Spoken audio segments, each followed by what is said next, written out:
If you were to ask me what was one of my favorite additions in TMNT 2012, one of them would have to be Shinigami. Shinigami showed up in the last 2 seasons for 8 episodes and instantly became a fan favorite in the 2012 TMNT community. She's Karai's childhood friend from Japan who joined Karai in order to rebuild the Foot Clan. She and Karai are also the first and only girl friendship in the show, and they're the healthiest relationship as well. Shinny is extremely loyal to Karai, and Karai is very protective of Shinigami too.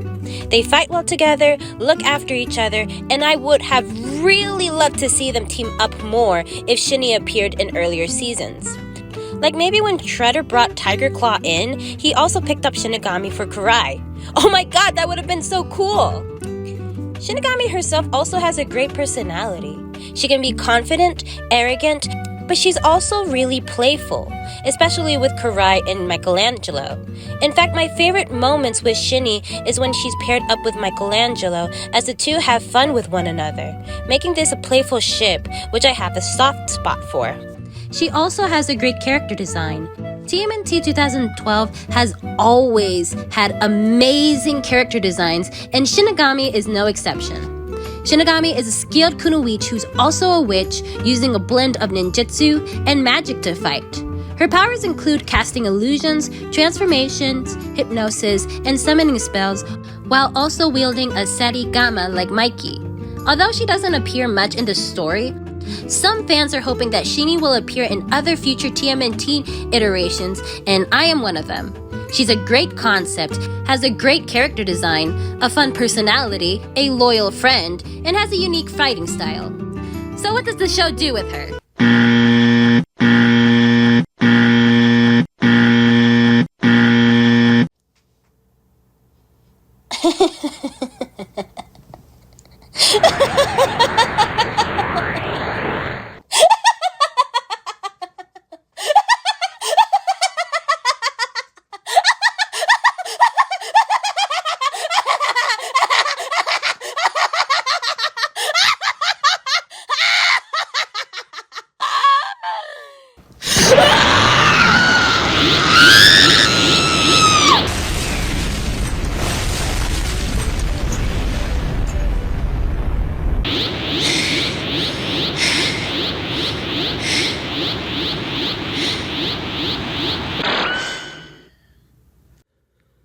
Man, now I need to buy a new insane room.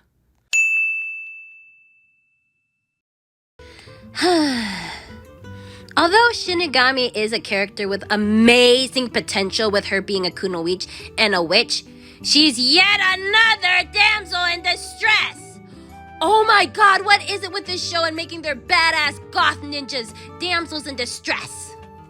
Now, Shinny isn't as infuriating as Karai. She does have her arrogancy, especially in the first episode she appears in, but she's more fun-loving and doesn't bark at anyone when she gets saved, unlike Karai. I told you it was dangerous. I told you I was fine. I'm sorry, but can we see how you were handling it before Leo showed up? Footbots, keep them close. Yeah, at this point, Karai's all talk. But going back to Shinny, I'd say Shinny is more in the middle of being a classical damsel in distress and a dumbass in distress.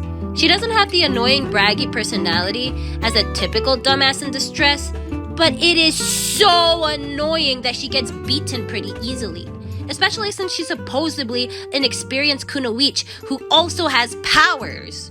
But to make light of this wasted potential, I find it funny how there's an abduction hierarchy between Shinigami, Karai, and Leo.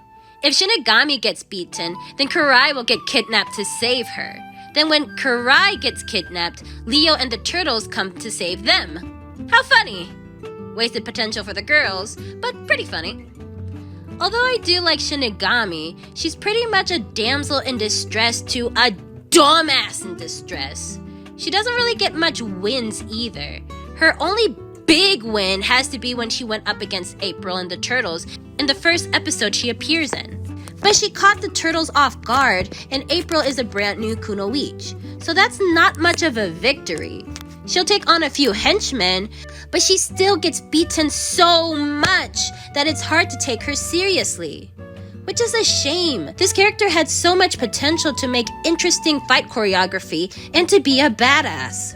Although I said I did like Shinigami, I like her more as a concept rather than what we got. She's not a terrible character, nor is she herself is annoying. It's just frustrating to see this supposedly experienced kunoichi, who has the same level of training as Karai, be yet another character with wasted potential. Again, she appears in only 8 episodes, but there are also episodes when Karai appears and she's nowhere to be seen or mentioned. Like in Insecta Trifecta. Where did she go?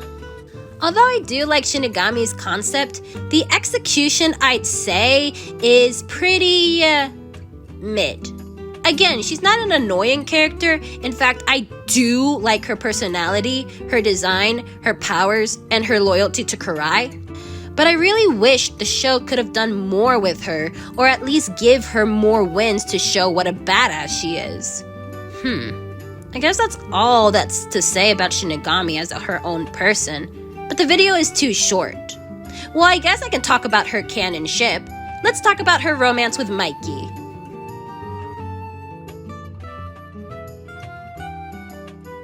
Shinigami is Mikey's second love interest next to Renette, which makes this the second love triangle in the show.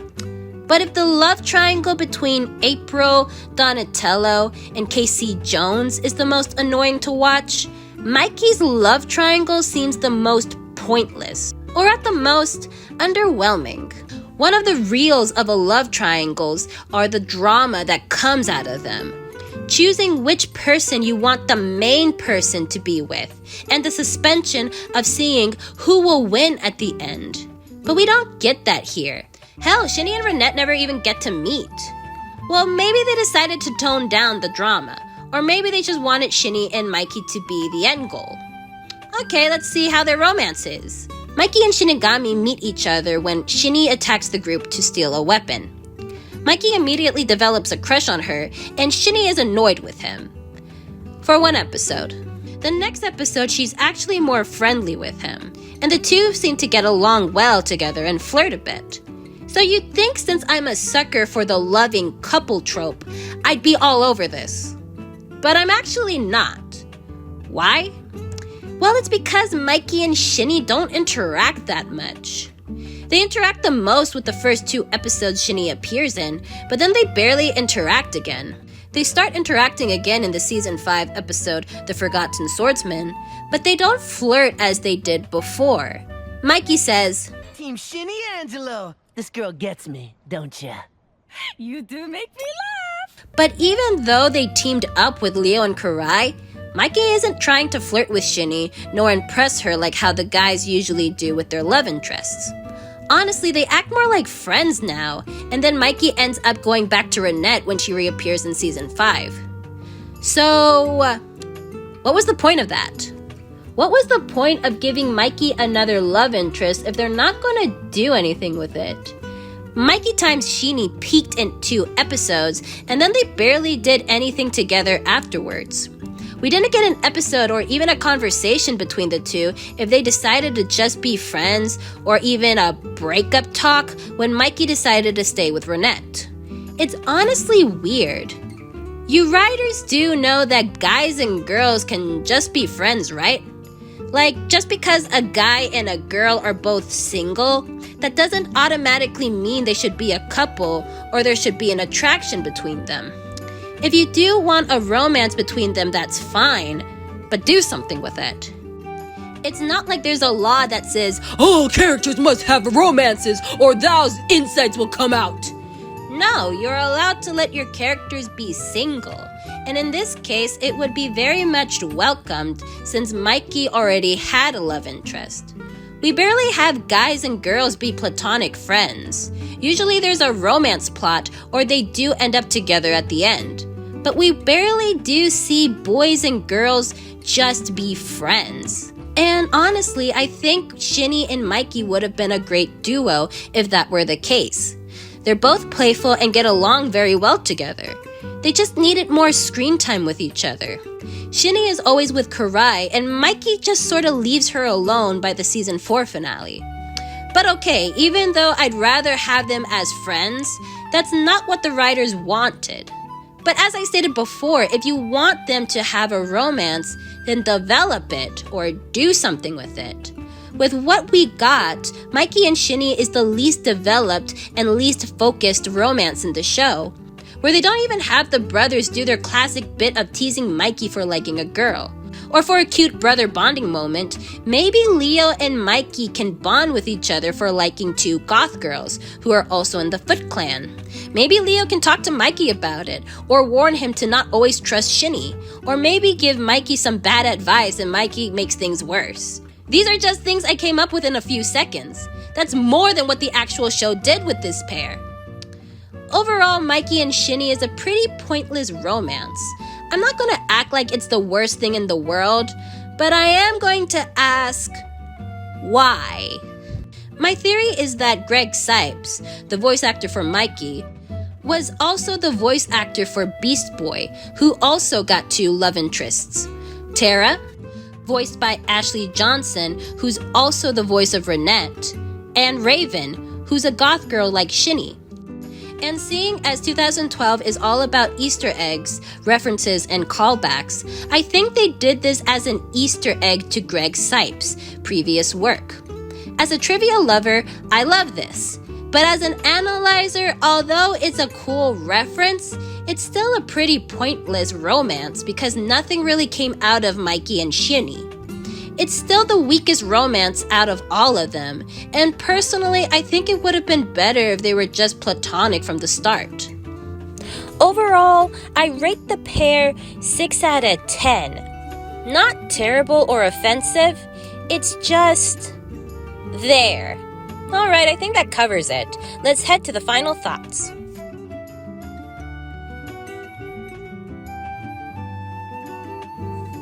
Although she does get beaten a lot, has the weakest ships, and I really do wish the writers could have done more with her than just be another damsel, I still would like to see Shinny reappear in other turtle media. She's a very loyal friend, has a great personality of being boastful but fun-loving, and she has sorcery powers. Please have her return in other versions. She has such great potential, and it'd be a shame if she was just forgotten in time. Maybe she could reappear as a higher-up foot soldier, or maybe she could be her own villain. I just want to see more of this character. If each iteration of the Turtles can do something new with the Turtles, and especially April, then I see no reason as to why we can't have that with Shinigami. So if you're listening to this, any future TMNT writers, please make it so! So that's the wrap of my Shinigami video. I guess all that's left is to ask y'all to stick around to see a sneak peek of my original comics I do here on YouTube and the end credits. Remember, Mama needs a new insanity room!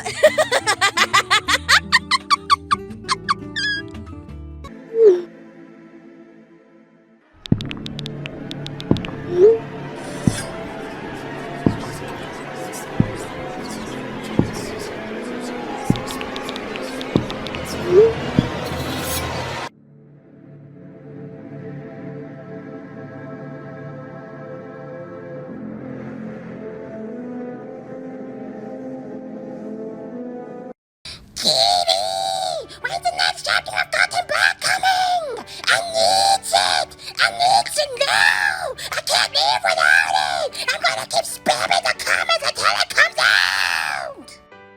Don't do this. Don't be like this guy. No one likes this guy.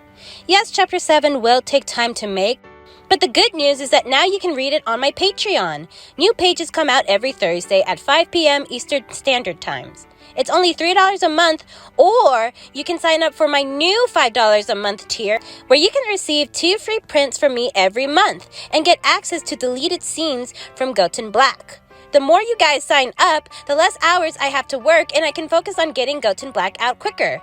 We also have channel memberships on YouTube for $1.99 a month, where you can have access to behind-the-scenes commentary, and we have super things if you want to make a one-time donation, which will also be shout out in our next video. Can't afford that? That's okay, because you can also help by liking and sharing this to everyone you know to help this channel grow. Also, hit that subscribe button to help support the channel. Just 2K more subscribers to our goal of 5K. Thanks, guys, and stay unhinged. Can you give Goten Black a chainsaw? The fuck?